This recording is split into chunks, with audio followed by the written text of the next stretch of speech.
Welcome to the Exchange Living Podcast. I'm Michael Tenney, your host, and this podcast is all about real stories of transformation, what it means to exchange our life for Christ's. On this podcast, we explore what it looks like to walk in that exchanged life every day.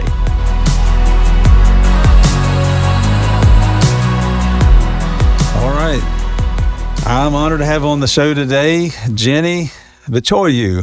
You did it. I did it. I got it right. I'm so used to the maiden name that I'm more familiar with. I mean, it is better.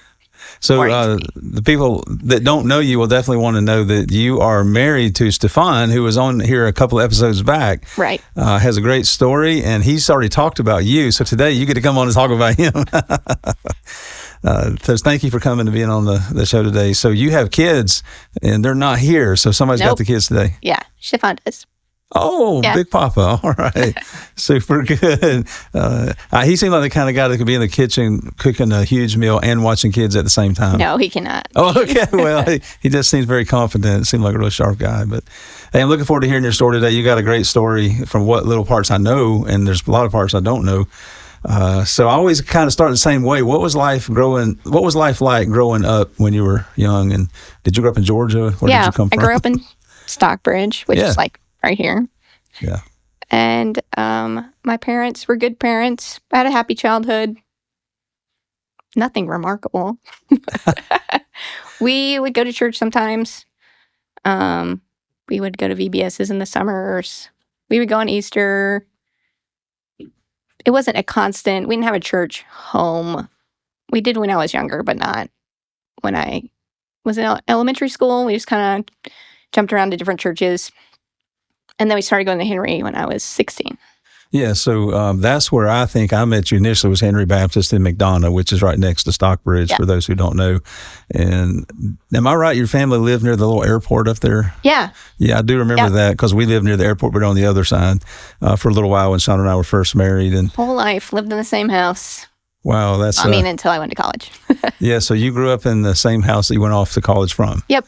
That's not as common as it used to be anymore, so... that's a great, stable childhood that you had. Yeah, it was a good one. Yeah.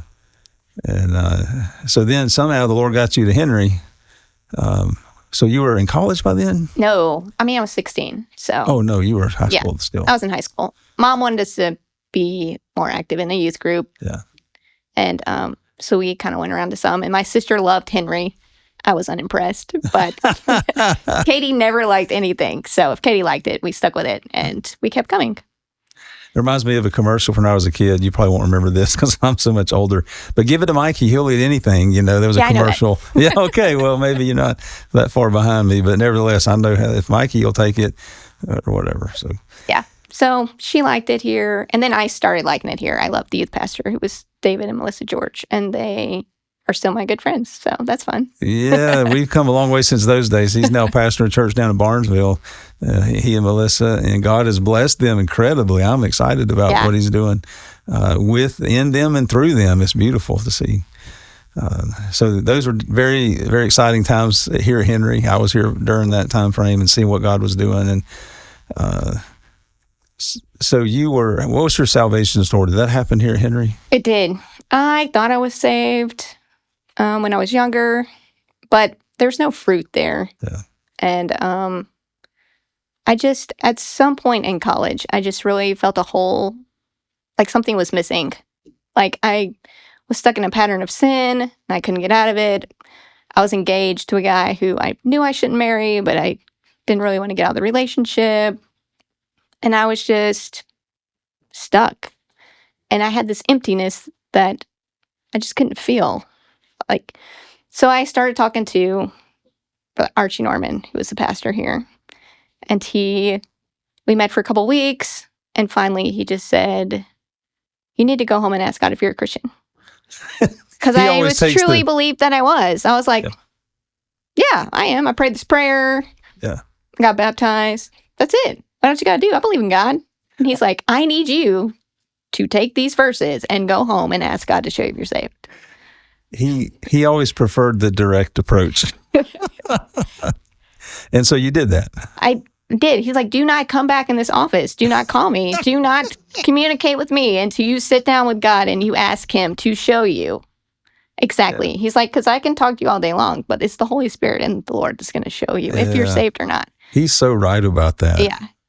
So that's what I did. I went home and I read the scriptures he had given me. I prayed about it, and all day long I knew I did not have a real relationship with him. Wow. And so I went back the next day to Archie, and he said, "Why are you back here?" He assumed you had not looked at the scriptures or done anything. I said, I know I'm not saved. And he's like, well, wow. Why are you here? You know what you need to do. So I did. I surrendered, and I truly gave my life to God that day. Wow, that is a powerful story. I guess I've heard that, but I didn't remember all the ins and outs of it, the details. I sure enjoy hearing about Pastor Norman, because his style is just so direct. You know, well, here's what you need to do, and then you do it, and then he's like, still, well, you don't need me. You know what to do. I love his, he's very good at drawing a boundary between his responsibility and God's. Yeah. And he does not take on God's responsibility. Which is really good. It's really healthy. Because there's never that doubt in my mind. Someone led me in something. Yeah. No, I did everything. Yeah, he's absolutely right. And so it's so funny how many people will be struggling with their salvation, am I or aren't I? And they'll go to other people, or they'll start studying and reading about it online. And ultimately, the only one who can give you that peace and assurance or the conviction that you're not is the Spirit of God. Yeah. It's Him. You just have to go. You have to sit down and genuinely, with your whole heart, want to know the answer. Right. And a lot of people are scared of what they will hear, and so they just don't take the step. Yep. So good for you that you went and did that. You did your homework that day, came back the next day ready. And then that was the summer before my senior year of college. And so that fall, God had orchestrated me to live in an apartment with Melissa Windish. She goes to church here now. Yeah. And Chrissy Baker. They were two very strong, very different Christian women.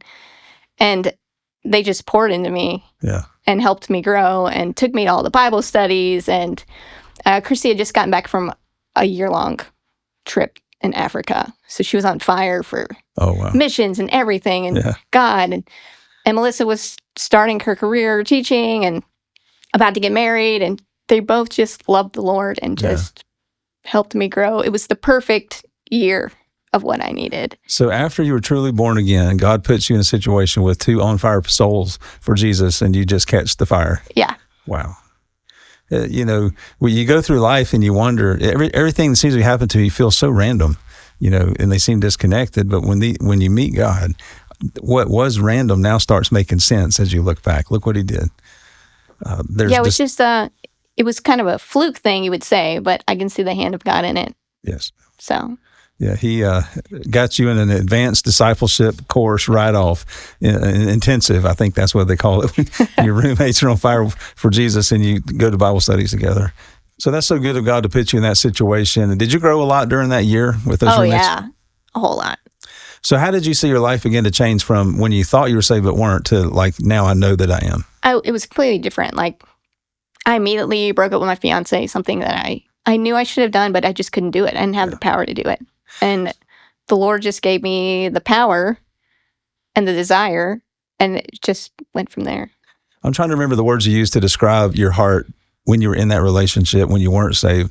It seemed like you said that you just kind of felt empty and you felt stuck. Yeah. And a lot of people get to that, and they think that the way to fix it is to push through. And so other people in your situation would have continued in a relationship that they shouldn't have been there, that wasn't right for them. I don't know how to say it. I want to be gentle. Yeah. No, I tried. Like, I tried for a month after I got saved. And I was like, you know what? This isn't. So becoming saved made it even more clear. This is definitely not right. But I knew I was different. I felt different. Sometimes people try to use earthly things to fill that emptiness inside, or to help with that sense of being stuck, to get things moving. Well, I'll get him to marry me, and then they push farther into a direction that God did not ask for them to go. And so salvation really redirected you. No disrespect to who you were in relationship with, but that was not God's choice for you. Your choice was very different. Yeah. Sometimes I think what my life would have been like had we gotten married.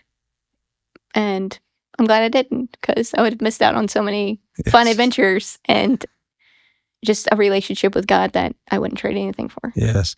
I love your story because it illustrates that you thought you were saved, but you've not talked about any fruit from that time in your life.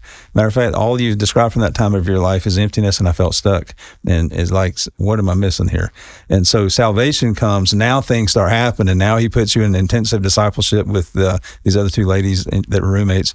And then what happens after that? After that year, what happened?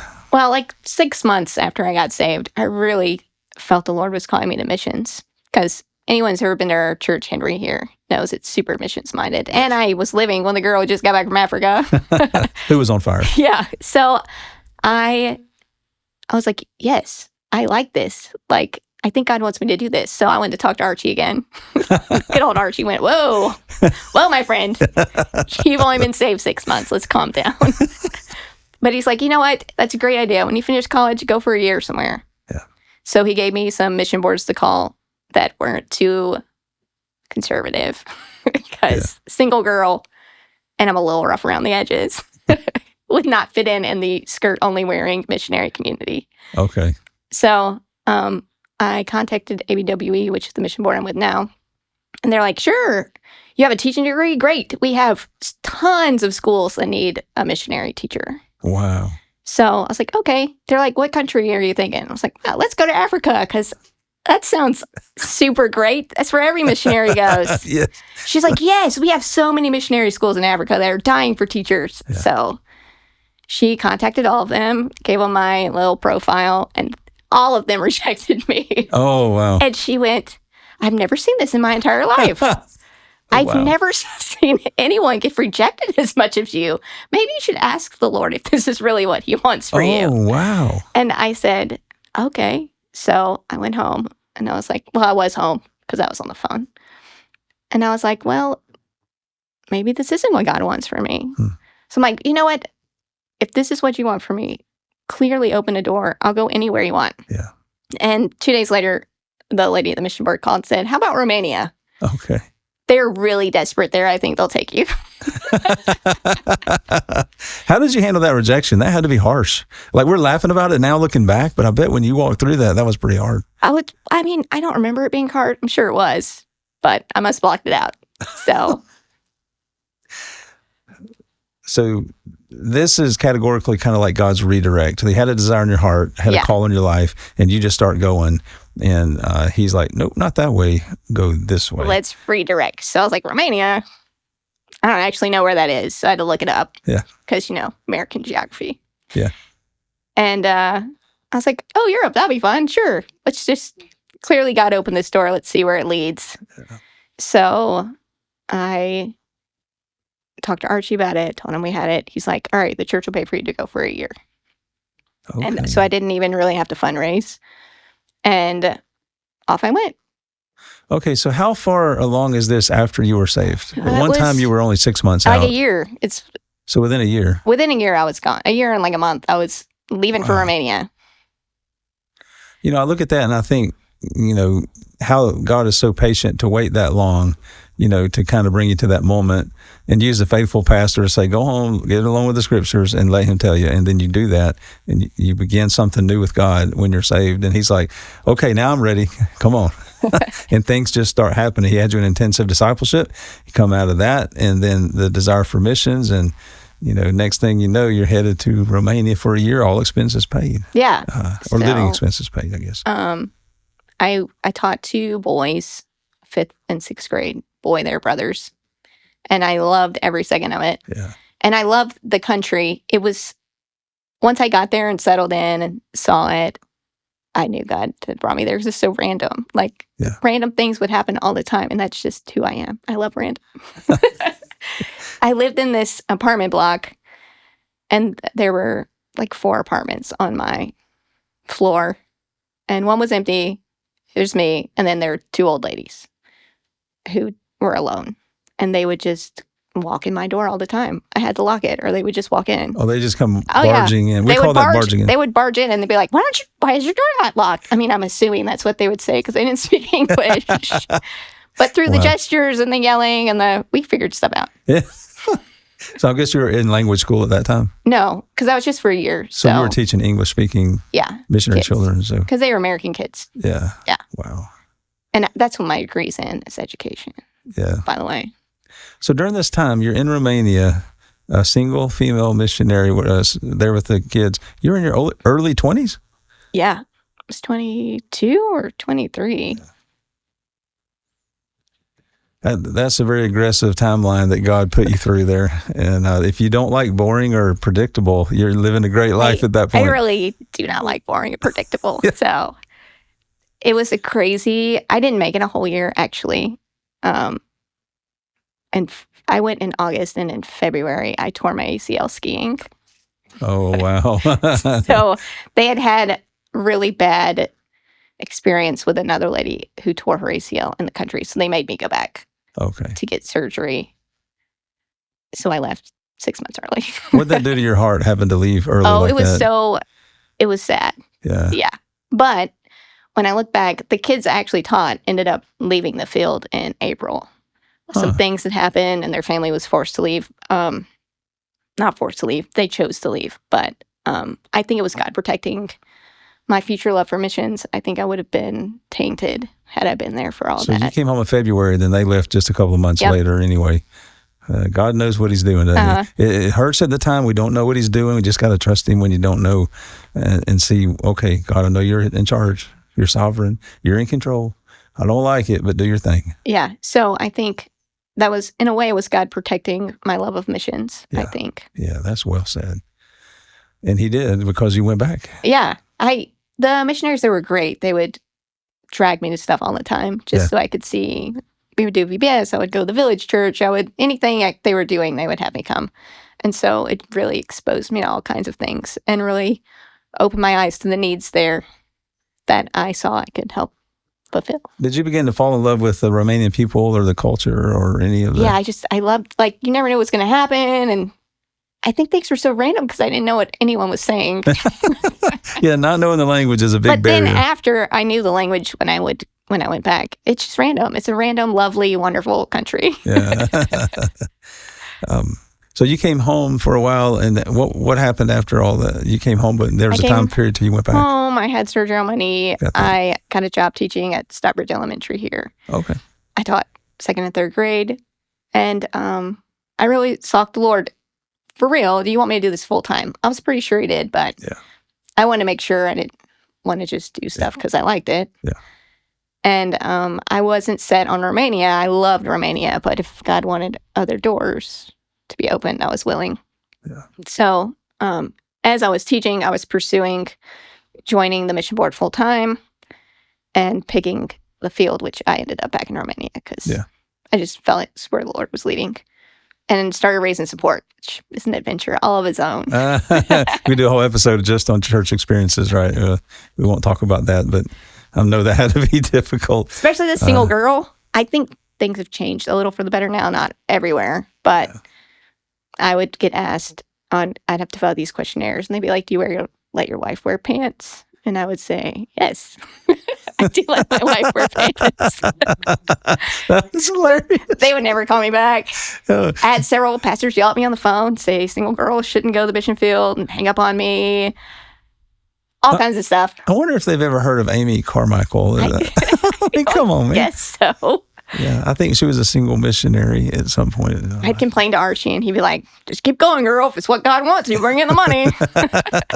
Yeah, he put it on the Lord. If he's wanting you there, he'll supply your need. And he did. The difficulty of rejection by church after church after church, on top of rejection of all that stuff in Africa, that's got to take a toll on your soul over time. Apparently it didn't, because it just kept going. It just rolled off. Okay. Maybe God was just preparing you for Stefan, a very tough guy. I don't know. You got a great story, and you just got a great spirit about you. You just kept asking, seeking, and knocking, and you didn't stop. The scriptures say to endure hardness as a good soldier of Jesus Christ, and you went through some difficulty, and you endured some hard times through all that. So when you did get back over there, were you teaching the missionaries' kids again? No, I was knew that that's not what God wanted me to do. Yeah. And that school didn't exist anymore. There were other schools, but I knew that God wanted me to do more church work. Yeah. So I did kids ministry, and I worked in a state-run Romanian orphanage. Oh, wow. How long did you do that? 12 years till we came back to the States after we got married. You worked in an orphanage for 12 years. Well, not the orphanage. I worked in the orphanage for, hold on, let me count. I guess it was six or 7 years until I got my son into foster care, and then I had to step away. So the 6 or 7 years of working with the orphanage, were you working with the same kids pretty regular, or was there a lot of turnover? They had a core there that were always there. Yeah. That I worked with, but there was a lot of turnover too. So they would be in and out a lot, or it'd be the same kids in and out. And yeah, wow, that's a tough ministry. You get your heart connected to a child, and then they're not there any longer. Yeah. And then there's some that are very difficult to deal with, and they don't go. They just hang around forever. They're still there all the time. Yeah, that was my favorite ministry. I love those kids. But the Lord led me to take one of them into foster care. Yeah. I actually wanted to take 5 boys. I had a core group of 5. I'm sorry, did you say 5 boys? Yeah, I had a core group of 5 preteen and teen boys. Wow. I don't know why the boys loved me. The girls didn't really care for me, but my boys, I love them to death. And so there are 5 of them especially that I really prayed, Lord, I really want to take all of them. Let's work it out. Yeah. I think I can do it. Why would you want to bring that on yourself? What was going on in your heart? I saw nothing really made a difference. Like I was planting seeds, but these kids needed a family. And they would tell me when they were grown, things would be different if I had a family. We also worked at the church I attended there, the Romanian church. It was at an organization that had an orphanage way back in the day. But all those kids were grown now. Yeah. So several of those kids were still there. And they would all tell me, thank you for adopting Gilbert, because I eventually adopted him. Yeah. They're like, there's something about having a family all the time that you can count on. Wow. They're like, we grew up in a great orphanage. It's a Christian orphanage. Like, we are so thankful for this. Yeah. But there's always something about that he knows he has a family. Yeah. You're his family now.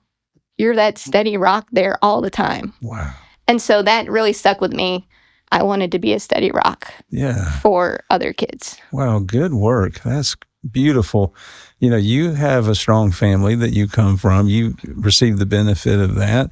And, you know, all of our families have their quirks or whatever, I'm sure. None of our families are perfect. But just to have one to fall back on, what a great point. And that hit me right in the heart. Because they all attended church. They're all great kids. They did a great job raising them. But that was something that stuck out to me and really made me pursue fostering and adoption more. Because you wanted to make that level of difference in a child's life. Yeah. Good for you. That's beautiful. So they were my 5 boys. And I was like, okay, Lord, I want them. Work it out. And slowly the Lord worked it down to where I just got one. You know, I'm noticing when Pastor Norman, when you were talking about your salvation, he says, take these scriptures, go to God. Then you're trying to raise support. You're getting all this rejection from the churches because whatever reason. He said, if God called you, he'll get you there. So now you're like, okay, God, you're trained now. You go straight to God. You're not going to anybody but God. I want these 5 boys. Yeah.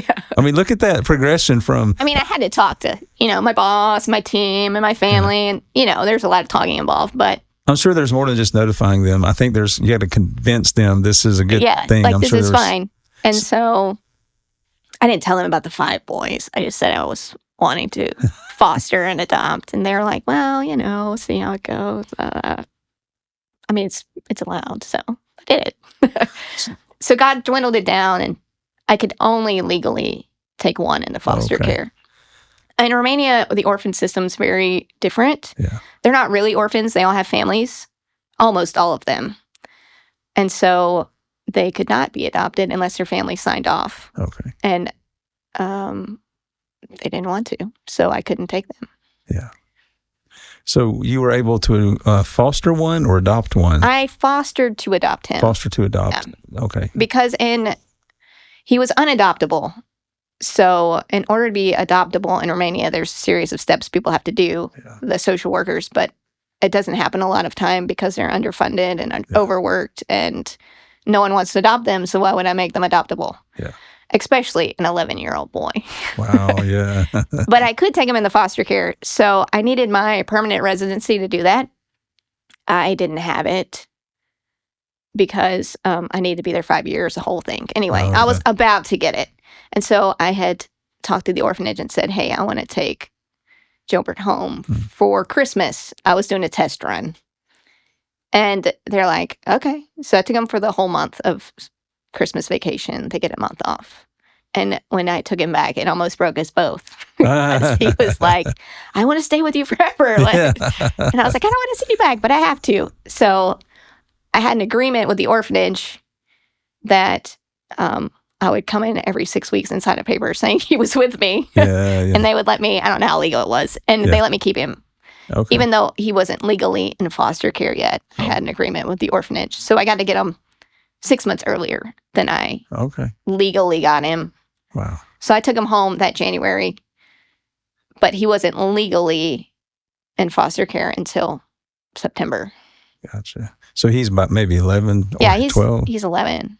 At the time? Yeah, November. That November he turned 12. You realize that's when life for raising a boy gets really difficult. They get about 12, 13. Yeah, right. God bless you. The first 3 years were an absolute nightmare. There were many times he said he was going back, and I was like, well, you can go on back.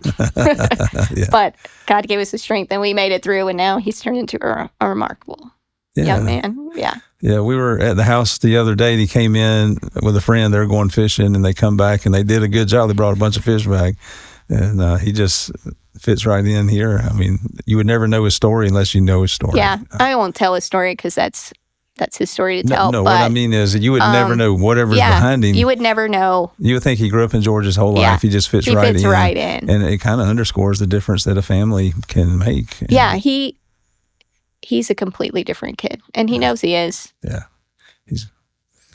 I know you're proud of him. Yeah, I really am. He accepted Christ and got baptized this past year, so it was real joy for us. Good.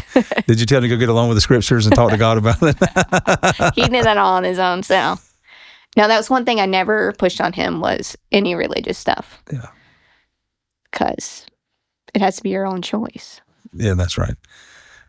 So, what happened next after that whole process with Gilbert? So I'd had him I kept doing ministry. I kept trying to go to the orphanage once I took him in the foster care, but about a year in, I could tell it wasn't working. Yeah. And he was going to some counseling, and I was going to some counseling to help us. It was a lot. Yeah. And she said to me, you can't keep taking, like, I would bring the boys home on weekends, and she's like, you got to make a break. It's not good for him. Yeah. He can't settle with you if you keep going. Like, he sees his old buddies, he feels guilty because he's got you. He can't break away. Yeah. So you have to make a choice. So it almost killed me. Wow. But I had to step away for his sake. That is hard.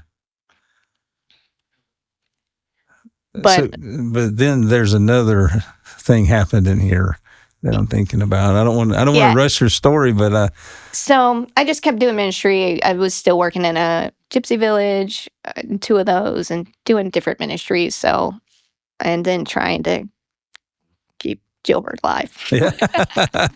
As any mom with a teenage son can relate to, just, even James Dobson in his book, Bringing Up Boys, says, when your son becomes 12, 13, you're like, what happened to my sweet little kid, that loved and respected me? Sweet little kid. You didn't even get that step. 11-year-old. But he says the real goal of parenting a 13 to 15-year-old boy is to, like being in a raft going down intense rapids. You really need to lower your goal. Your goal is to not flip the boat. You can just get everybody through it without flipping the boat, keep everybody alive. You really did well. That's Dr. James Dobson, y'all. So lower your expectations back down to reality. So I'd had Gilbert about 4 years, maybe 5. I'm not sure of the actual timeline, but we were pretty settled at this point. He was settled. I was settled. He was calmer. We were in a good place. And I have a friend who works with hospitals trying to place disabled and sick babies in homes to foster, to get them out of the hospitals. And so she had this baby, and she had sent me a picture of him. She's like, don't you want another kid? Because she has like 10 children or something. It's crazy. Wow. And I was like, I don't know. We're finally in a good place. Like, I don't want to screw that up. She's like, just look at how cute he is. She's working the sales. She sent me a picture of him. I'm like, yeah, he's cute. She's like, okay, he needs a liver transplant. He's going to die. No, I've asked 200 families. No one will take him. Oh, man. They just don't want to deal with it. Yeah. And orphans all over the world cannot get organs unless they have a family to care for them after. Oh, man. So I was like, we were scheduled to come to America for the summer, and it was May. So we were about to leave. I was like, let me pray about it, which means no. Yeah, I recognize that. And she's like, all right, I'll keep sending you pictures. She's not letting go. She wouldn't stop. Yeah. But I knew it's what God wanted me to do. Yeah. So the whole summer we were here, I was buying little boy clothes and getting things ready for him because I just knew it's what the Lord wanted me to do. Yeah. So when we got back in September, I started the process of trying to bring him home. And I was going to the orphanage to visit him so I wouldn't be a stranger. Because I met him in the hospital in May and was like, oh, yeah, he is adorable. Yeah. But so I was going to visit him every week. I was trying to get the paperwork done. They did not want to give him to me because they said it was a waste of paperwork because he was just going to die. So it's better just to leave him there. That's so but brutal. The psychologist at the orphanage fought for him because she loved him so much. Yeah. And she worked it out that I was able to bring him home. It took until January. So however long it is. Yeah. A couple months. But I finally was able to bring him home at the end of January. How old was he? He was 2. He was 2. He needed a liver transplant. Yeah. I don't know how to say what disease he has in English, but basically he was missing bile ducts that connected things. They didn't do the surgery on time because he was an orphan and it destroyed his liver. But he was okay. He just needed a liver transplant. Yeah. So I went down there. They called me and said, okay, you can finally bring him home. We drove down there, and he's actually from the city Stefan's from. Okay. Near the Black Sea. Yep. I can't remember the name of the town. Constanza, that's right. We drove down there. We got him. My friend went with me. And I was sent home with a little bag of clothes and a giant bag of medicine. And they said, good luck. And a list of what not to feed him. That just sends chills over me when you say a little bag of clothes and a large bag of medicine. It seems backwards, but it was a large bag of medicine and everything written out and how to do it. And she spent like 30 minutes trying to show me how to do all the medicines and when and how, and made me a little chart. And it was a lot. Yeah. But we figured it out. Yeah. And I took him home. We couldn't figure out how to put him in the car seat, so I just held him all the way home. We had a flat tire. It was a whole thing. Who is we at that point? This is my friend Kami. You and your friend? Okay. Yeah, she's my good Romanian friend. So you're able to hold him all the way home? So she drove and I held him. Wow. Because we couldn't figure out the car seat. Yeah. What an amazing story. So what was going on in your heart as you're bringing him home? What do I do with him? Because anyone who knows me knows I don't really like babies, and he was very babyish. He, not like in a bad way. He was 2, but he couldn't really talk. He could walk, but barely. He couldn't feed himself. He was a baby. Yeah. So I'm like, what do I as I put him in the bed that night, I'm like, what do I do with him? You probably called somebody. Did you call your mom? Who did you call? I called everybody. That's good. So it was a little rough at the beginning, but we figured it out. And he had a lot of orphan behaviors, because he was in a disabled orphanage because of all his medical issues. So he was in a room with a bunch of kids who were banging their heads on the wall or had severe mental handicaps. But he wasn't mentally handicapped. He was just sick. Yeah. So he would beat his head on the wall, and I'd have to be like, I'm not, what, stop. But he blossomed into the sweetest, singiest, happiest. I've never seen a kid so happy in my whole life. I think we sent a group from Henry over there during that time. Yeah. And they came back and just in love with this little boy. I just remember hearing about it. I remember at one point we were praying for him, and I don't think I pronounced his name right. And like 4 or 5 girls came up. That's not how you pronounce his name. And they're straightening me out. Like they're passionately defending the honor and name of this little child. He loved everyone, and everyone loved him. Yeah. Even the grumpy old lady next door loved him, and she hated everybody. Is this different from the ones that barged in without? Yeah, this is different. This is different. Different place. Grumpy old ladies. Okay. Everybody's got that neighbor, I guess. Yep. He, by the time he was almost 3, he could, 4. He was 3. He turned 3 when I had him.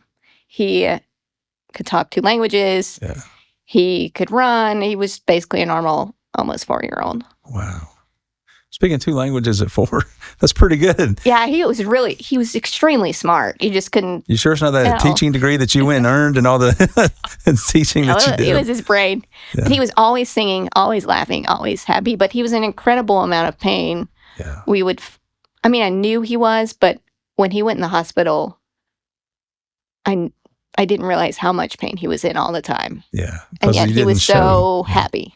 Yeah, he didn't show it, I guess, if he was singing and being happy. No, like he was very rarely was he ever grumpy or upset, or he was just a little joy.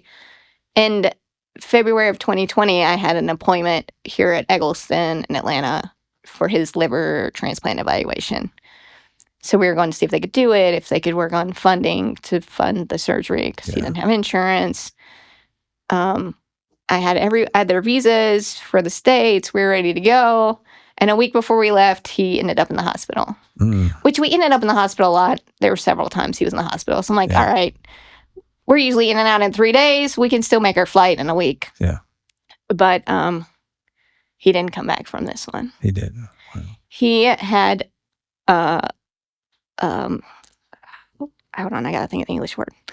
He had a bowel obstruction. Okay. So from the surgery he had a long, long time ago, his intestines had been formed into a ball from the scar tissue. So they had to go in and cut his intestines apart, basically, which took 9 hours. Yeah. But we also found out he had a bleeding disorder. So they were telling me he will probably bleed out on the table and won't make it because we're not sure he's going to clot in time. Yeah. And so he went back there, and we didn't know if he was going to come back out or not. 9 hours you waited. 9 hours, and they don't there's no waiting room. You sit in the hallway. There's 3 chairs for all of the operating rooms. Yeah. And you stay. I know how long it's going to take. So if you want any information, you couldn't leave. You had to stay. Stay there. And they would randomly come out and give you little updates. The anesthesiologist had an adopted daughter. And so she would come out very often and give me updates because she knew. Yeah. So that was also the Lord. I think that's the Lord's provision, putting somebody right in front of you. They also didn't want to do the surgery as fast as they did because he was an orphan. Yeah. I didn't have very many legal papers on him at that point. Yeah. He was legally with me, but I still had to get all the approval from all the things. But she went and got everything I needed and convinced the doctor to do it, even though we didn't have everything in our hands yet. Wow. She said, you can believe in her. We can do it. She's an anesthetist or whatever and an advocate at the same time. It was the Lord looking out for him and me. And the surgery went fine. He came back. We thought he was going to be fine. But his bowels never started working. His liver was starting to shut down. He ended up having 7 more surgeries in 3 weeks. Oh, wow. It might have only been 2 weeks. That's really hard. It was surgery after surgery after surgery, and he was getting worse and worse. And at one point, they told me he's not going to make it. Wow. And I was like, what do you... I kind of knew, but they're like, there's nothing we can do. I'm like, okay, so we take him off life support because he's on all the machines, the ventilators, the medicines. They're like, no, we can't do that here. Oh. And I was like, what do you... They're like, we're not allowed legally to take children off life support. We just have to wait till they naturally die. Oh. I'm like, but they're on life support. And they're like, yeah, sometimes it takes months. Oh, wow. That's different. Yeah. Wow. They're like, unless, I don't remember exactly what they said. There's certain situations in which they could take it off. Yeah. But in his situation, they weren't allowed. It might have been because he was an orphan. Yeah. But I'm like, so what do we do? They're like, you just wait. And so they were still giving him all the medicines and everything to keep him alive. And I said, well, can we at least stop giving him the medicines? Because you could tell he was suffering. Yeah. He wasn't conscious anymore. His stomach was rotting from the inside out. He was starting to smell. it was horrific. So if he'd been in the States, they probably would have a long time ago. Different way back. Okay. Yeah. Bless your heart. So my friends were planning to go with me to talk to the doctors, but they wouldn't let them in. So it's just me and all the doctors. There are like 20 doctors in this room. Yeah. And I was asking them to stop the medicine that was keeping them alive. And they wouldn't do it. Wow. And so I had my friends go back and talk to the doctors separately because they're Romanian. And they were like, they won't do it because the priest hasn't come in to read him his last rites. Oh, okay. And I'm like, okay. So my friend, he's a pastor. He told him that he was a priest, took a Bible in there, prayed over him and did some things. Yeah. And they took him off the medicine. And so that met the requirement for them. Oh. They weren't at peace with because they believe you won't get to heaven. Orthodox people believe you won't get to heaven if you don't get your last rites.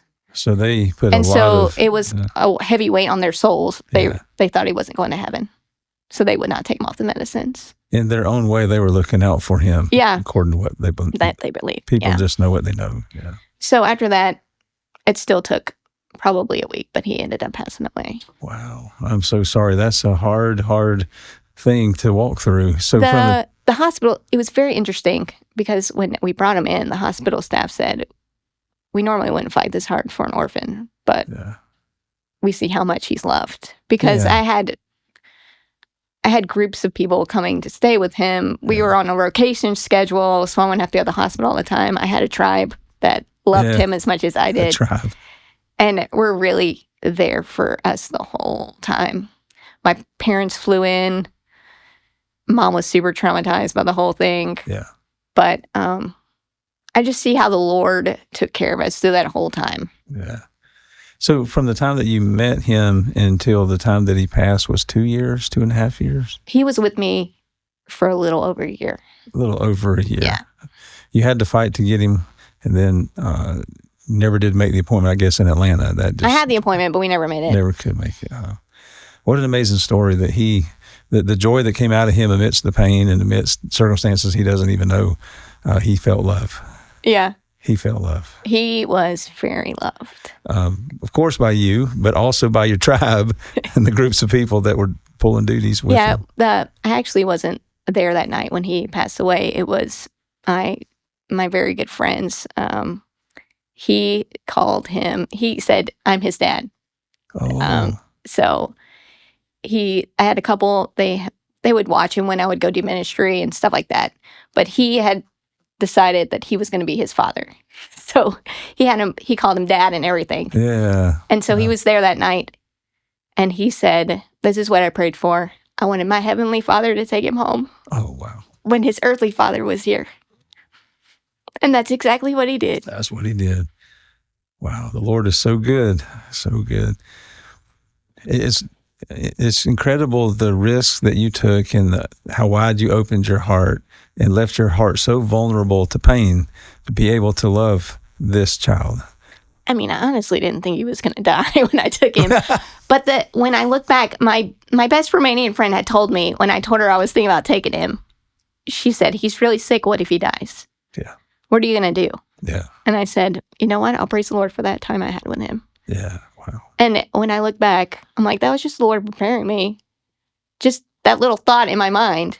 Yeah. He could go at any moment, and he did. You make a great point. At the beginning of the process, you had no idea it would end like it did, as quickly as it did. How many people are going to watch this or listen to this podcast today, and they had someone for a short span of their life, and their hearts are crushed to this day from something that they've been through, so a loss that they've had. You said choose to be thankful for the time that you had. That's just an attitude change, or that's a perspective shift or something. But as we remember today, I mean, it's a beautiful story that it reminds me of us, that we're lost in the world, separated from God, and he noticed us. He showed love to us, added us to his family, and then one day he's going to call us home. We're going to go be with him. It's a beautiful story of redemption that is all embodied within your story here. I don't know. It's just beautiful for me to think about. And I know that other people who watched you go through the process, who may not even, maybe the medical people, the doctors, the people in the government there, trying to understand you. Yeah, I was super weird anyway. An American adopting some little gypsy boy that was dying and wouldn't leave his side, because several times, lots of people had said, just leave him. He's not your real kid. Yeah. And I'm like, why would I leave him now? And that's when he needs me the most. Yeah. Like, he's been alone suffering for years. Well, not years, because he was only almost 4, but his whole life, that's all he ever did was suffer alone. Yeah. At least let him suffer with someone beside him at the end. Yeah. And they would all go, well, whatever. Like they can't see what you see. You know, it reminds me of David in the Bible, that so many times he had such a different response to things than everybody else did. And it was because he had a heart that was after God's. And I wonder how many people looked at you and your story and were like, wow, there's something different about her. Like, there's something maybe strange about her, but there's definitely something deeper about her that's different. What a great testimony. And we're all going to see him one day. Yep. Yeah. If you didn't get to meet him on earth, you'll get to meet him in heaven. Yeah, that's right. Yeah. That's right.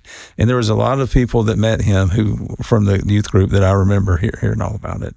And we're all going to meet him one day. Well, I appreciate you sharing that story, because I know that's a lot of hurt deep in there. Maybe he's healed now or whatever. It was really rough because it was all during COVID. Oh, goodness. So he went in the hospital February. They were like, COVID, maybe something, there's a sickness, blah, blah, blah. By the time he passed away 45 days later, it was a major crisis. Yeah. And they were about to shut down the hospital, where only one person could be in there and you could never leave the hospital. Oh.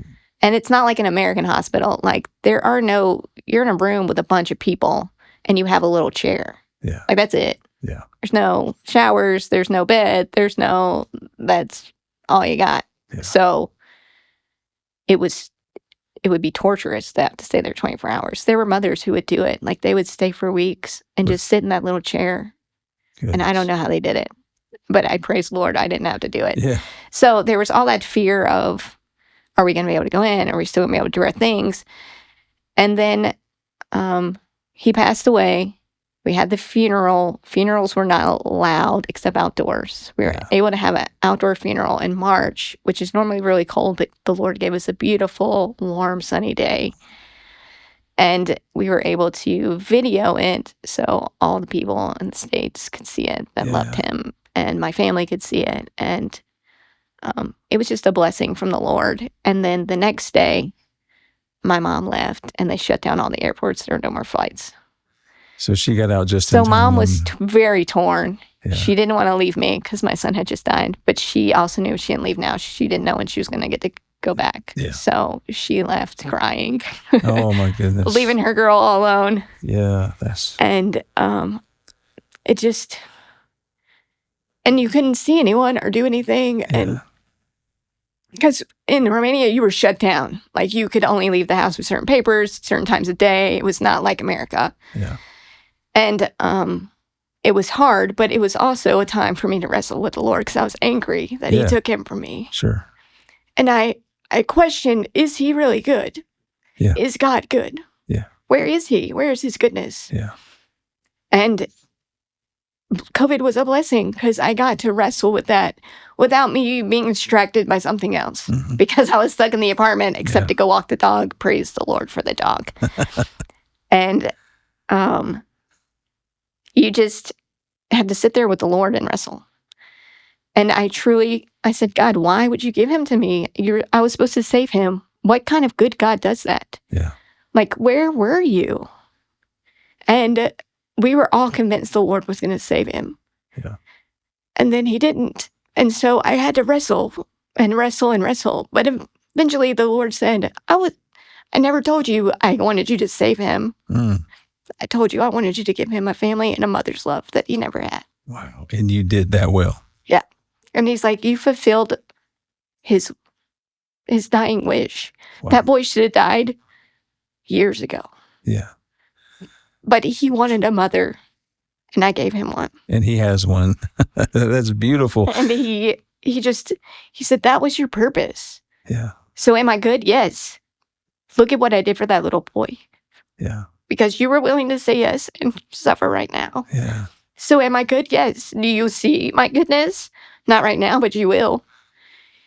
Do you feel my goodness? No, but it's there. Yeah.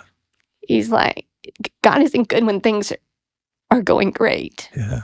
He's really good when you've lost everything. It's easy to see the goodness of God that was expressed to, is it Ezzy? Yeah, Eze is what we call it. It's not easy to see God's love expressed to you during the time, but his love was flowing through you. And wow, that time that you had just really being angry at God, he's big enough to handle our anger. Yeah, and it's okay to be angry, but it's not okay to sin, and it's not okay to stay in that anger. To wallow in it and stay there. It's so powerful, and it's really profound that God made it clear, all I asked you to do is to love him, to be a mother to him, be a family to him. And you did that well. But to think that, God could have done all these other things, but that wasn't in God's plan. But that child would have never known love the way that he did without you. And God needed your obedience and your willingness to open your heart to a child that's just a hard thing to do. Yeah. And you did so by the time COVID was over, I had a deep sense of God's goodness. Yeah. Even in the midst of hardness. He really is good. And when I look back, I see his hand on so many things through Ezekiel's life and his death and his hospital stay. And I go, God, you really were good. Yeah. And you were with me the whole time. Wow. And look at what a blessing his life was. I'm just in awe of the closeness that you have with God, to be able to meet with him in the middle of that and come away with God telling you did what I wanted you to do. You did it well. It took a lot of struggle, but yeah. He got the message across. Yeah, like you can summarize it in a short amount of time, but living it out took much longer. Oh, man. Thank you for sharing that story. That's beautiful to, how many times does God call on us to do something and we're just unwilling to do it? And then somebody suffers because of our disobedience. Well, he never suffered in terms of your disobedience because you obeyed fully. You did what God asked you to do. I love it. That's a beautiful story. One of the things that the Exchange Life talks about are the concept of the two trees. In the Garden of Eden, you had the tree of life, then you had the tree of the knowledge of good and evil, and it sort of symbolizes living life under our own wisdom, our own understanding, where we're just living out of being God ourselves. And then there's the idea of living out of the Spirit, that we're living out of this eternal life, the Christ in us, and that we obey him and do what he says. And it's pictured pretty well through Joseph, how Joseph went through so many negative things in his life, but God was not letting these things happen to Joseph randomly. But these were all divinely orchestrated moments that everything he did moved him farther and farther from his family, but he had a vision that his family was going to bow to him, his brothers and all that. And so while it seems like everything's falling apart, God eventually brings him through all of that to bring salvation to the entire world. And, your story brought love and salvation to a child. And it seemed random, it seemed harsh, it seemed like God wasn't good, but you struggled through all of that. He spoke to you and he said, basically, I wanted my love to touch that child and I needed someone to step in, and you did. Anyway, I know I keep saying the same thing over and over. It just blows my socks off. That is a beautiful story. How far are we willing to go to show the love of God to another soul? Wow, you inspire me, and I know that you're inspiring the people that are listening to this today. So thank you for your obedience to God. People ask me if I would do it again. And yes. I wanted to ask you, but I don't want to put you on the spot. No, yeah. I would do it all over again. Wow. Even if I knew from the very beginning he was going to die, I would still take him. Now, looking back. Yeah. And if God gives me, our hope and desire is to foster and adopt more kids. If he gives us another one, yeah, we'll do the same. Wow. What a great testimony. So I want to shift gears just a little bit. So Stefan sat in that seat and he talked about a mutual friend that he had that might have been part of his family that told him about you. Yeah. And he's like, an American missionary? Yeah. And I was like, when I saw him. Yeah. But then I think if I remember right, he said, but she has adopted Romanian children. And he's like, oh, what? What? She's living here single and has I need to go see her. And so somehow you two meet, right? Yeah. So this was actually October of that same year that Isaiah had passed away. Okay. So I was still healing some, but I was in a really good place with the Lord. And I was looking for a different ministry. The ministry I was working with was standing on its own. So I was looking to move to a different part of the country. The plan always was to bring Gilbert back to the States when he was adopted, because he loves America and would do well here. So, and to get his U.S. citizenship and then move back to Romania. Yeah. So his adoption was almost finalized. So we were looking for what the next step was after we got back from America. So I was exploring different places, and one of those places was Constanța, where Stefan's from, which is near the Black Sea, about 2.5 hours from where I was currently living. Okay. And so I got in touch with the pastor there, blah, blah, blah. Anyway, I ended up getting at this church plant. Well, it was a church restoration. And the pastor there was like, hey, I got this friend. He showed me pictures on Facebook. And like, he's single. He's going to be in the ministry. What do you think? I was like, oh, we're matchmaking. Yeah, that's right. This isn't the first time this has happened to me in Romania. So I was like, I mean, he looks fine. He's like, okay, I invited him to church tonight. I was like, okay. So we came. He had also told another guy the same story. And so the other guy was there scoping me out too. Okay. But the other guy was a real weirdo. Really, really. No, thank you. And so when Stefan saw that one kind of snooping around, he was like, oh, well, I'm out then. She's got competition. No, thank you. Okay. He gave up, huh? But then he didn't. Then he looked me up on Facebook. He found we have my friend Kami in common, which is his cousin. And so he had wrote her and said, you know, what do you know about this girl, blah, blah, blah. Yeah. And she's like, oh, yeah, she's great. Yeah. Go. And then I did the same. And she's like, oh, yeah, he's good. He's my cousin. Yeah. So we started dating, and then we did some ministry together. And we just knew that the Lord was bringing us together. So we got engaged in March of that next year and got married in May. A little illegally, but that's okay, because it was still closed for COVID. Oh, yeah, okay. In June, it was opening, and we got married on May 30th. So okay, just barely. Yeah, just a little bit. Yeah. But it was a wonderful gift to me from the Lord. Yeah. Because it was unexpected. I had pretty much given up on getting married because I was in my late 30s. I was a missionary in Romania, where everyone gets married super young, and when you're in your 30s, people don't find people in their 30s. So, and I was okay with that. Like, the Lord had worked in my heart where if I get married, great. If I don't, it's not the end of the world. Yeah. I was happy in my life. And then he just plops in my lap. That's a beautiful story, how God brought you two together, and to hear it from Stefan's perspective, and then to hear it from yours. And one day we got to meet this cousin who was like the matchmaker that kind of got you two together. I remember when you were called to go serve the Lord in missions at Henry, everybody kind of thought of you as their little sister, and everybody, of course, had concern for you living internationally single. Not that you're incompetent or can't handle it, but you're part of our family, dadgummit, and we're not going to let anything happen to you. And so when we heard about Stefan, we're like, is he worthy of her? Is he good enough for our Jenny? There's this collective ownership that the church felt, the church family. And after him being able to get to know him, man, he is a really great man. He is a godly man. He's a good man.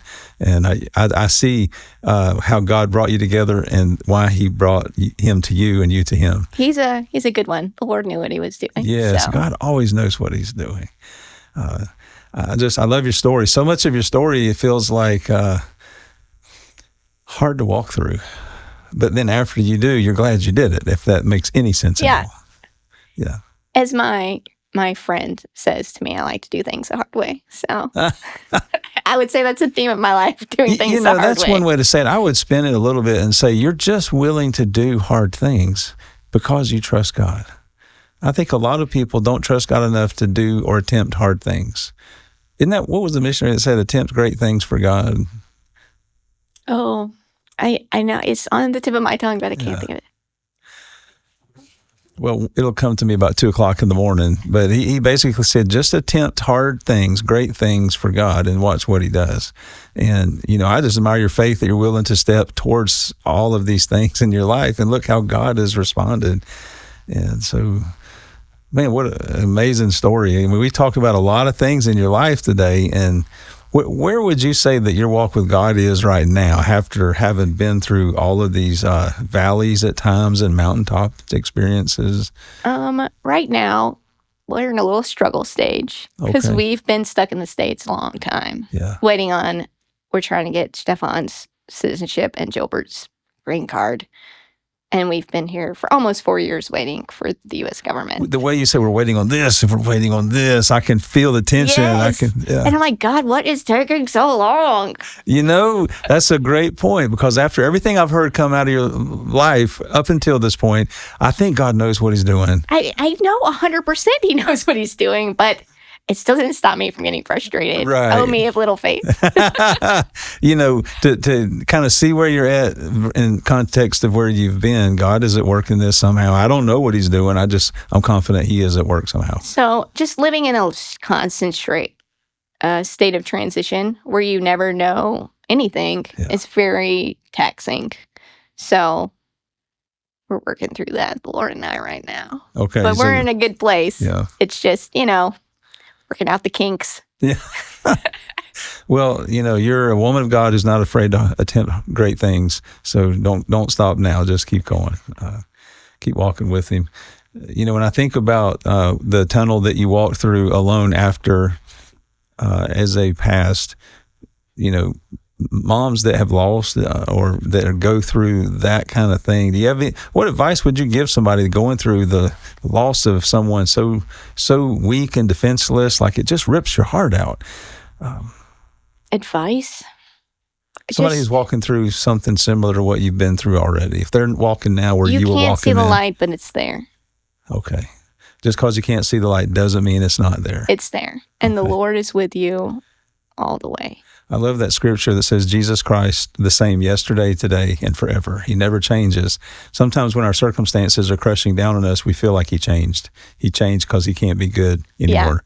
Yeah. But he never changes. And so sometimes the goodness of God is not revealed in the crisis. It sometimes is revealed afterward, looking back. Your story illustrates that. So just keep walking forward. Keep walking with the Lord. Don't give up on him. Yeah. Don't turn away from the faith you had in the light, in the darkness. Yeah. Because that's where it grows. Powerful words. It's hard to see and it's hard to get through, but the Lord is good and he knows what he's doing. Yes, he does. Faith is walking into something, and when it gets a little difficult, keep walking. Peter stepped out of the boat, walked on the water, but when he focused more on the storm and the waves and all of that, he began to sink. So I guess if you're in the middle of it, and Jesus would say, oh, you little faith, where's your faith? And you can be angry. You can be sad. It's okay. God can handle all of your emotions, and you can feel them all, but walk with him through it. Keep walking. I think what he said Don't to Peter, let it turn to bitterness. That's the key. Things happen to us that make us angry. Things happen to us that hurt us and cause us pain. God showed me that bitterness can never actually enter our heart as bitterness. It enters as something else, and over time, it converts to bitterness. It might begin as anger, but if it remains unresolved or unaddressed, it will convert to bitterness. And while none of us would always recognize when we're bitter, we can easily recognize it in someone else. So the importance of being in gospel community is important. So when you're bitter, people can call it out in you. Yeah, and have friends. Community is very helpful. The other thing I think about is if anyone can understand the death of a child, that is God, the Heavenly Father, because he watched his own son die on a criminal's cross with a world mocking him all around him. And so for the one that has lost a child, I say, take that pain to the Lord, because if anybody can understand how you feel, it's him. He knows, he's felt it, and he can comfort you in a way no one else can. So I appreciate you being willing to come and tell your story. You have a fascinating story. I listen to your story and I realize how boring my life has been after all these years. So, man, what a great testimony you have. Thank you for sharing it today. Thanks for having me over. That's it for today's episode of the Exchange Living Podcast. If this conversation encouraged you, make sure to follow us on Instagram and Facebook. You can listen on Spotify, Apple Podcasts, or wherever you stream. And don't forget, you can also subscribe and watch on YouTube. Until next time, remember, real freedom in Christ begins when we exchange our life for His.